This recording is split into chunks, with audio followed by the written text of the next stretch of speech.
august audience and say a word about my friend and his dear wife and family, Roosevelt Wells. Now, of course, I have been under the weather, if that is an acceptable term, ill, and I knew about the banquet and the lectureship because I've been doing it now for 20 some odd years.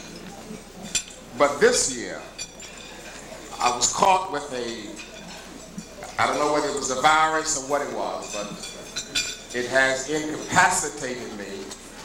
And I called Roosevelt on Wednesday night and told him that I'm not too sure that I'm going to be able to make it, but if the Lord bless me, I'm going to be there anyway.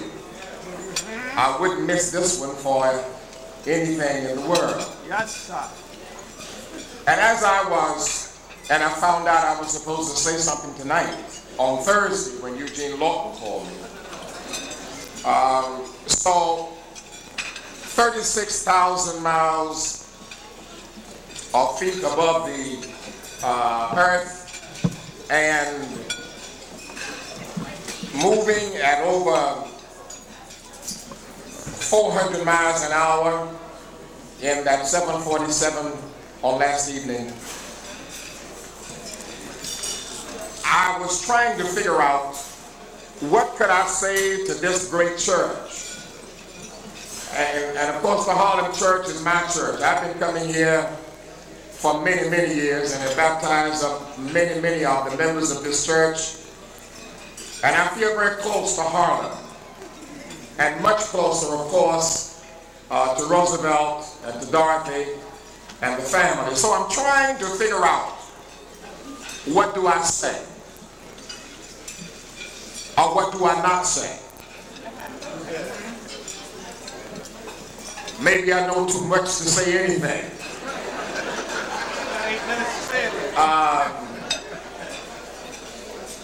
But a scripture came to my mind, the 25th chapter of Matthew and the 16th verse, where Jesus says, the kingdom of heaven is like a man who went into a far country, but he called his servants together and gave his possessions to them.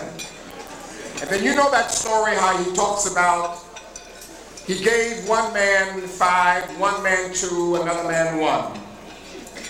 And they were to go to reproduce that.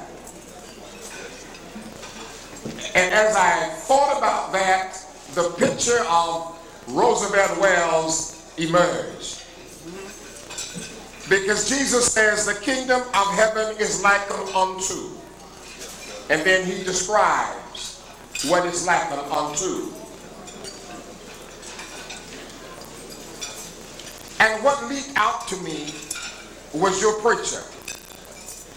And I said to myself, I know what I'll say. I'll say that Roosevelt Wells is a kingdom man. For the kingdom of heaven is like unto. And then Jesus describes 3 men. So Roosevelt Wells, to me, is a kingdom man. Now what is a kingdom man? A kingdom man, number 1, is a tradesman.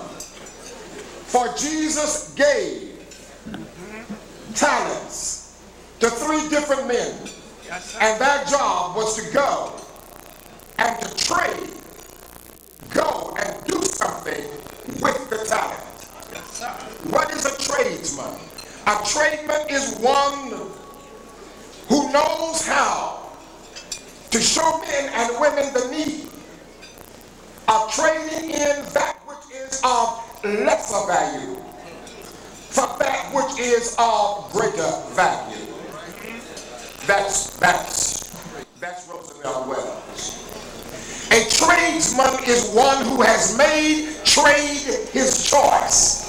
A tradesman is one who has, through pain, suffering, adversity has made trading his priority in life. That's Wells. His health in the latter years has not always been good. But because he is a kingdom man and because he is a tradesman, he has decided that I'm going to go with Jesus as long as life lets me live. And then when I got to the point of the one who digged the hole and went and laid in and put in that one talent that he had, I thought about Wells. Because this is not Wells. Because Wells is a kingdom man. This man put this talent in a hole. He didn't steal it. He didn't misspend it. He didn't misemploy it. He didn't squander it. He didn't embezzle it. He just hid it. That's not Wells. He couldn't hide himself, even if he tried to hide himself, let alone his talent. And so we move to the accounting. There's going to come a day where there's going to be accounting. There's going to be a reckoning. Yes, sir. And of course, there is a direct relationship between accounting and production. And the production in this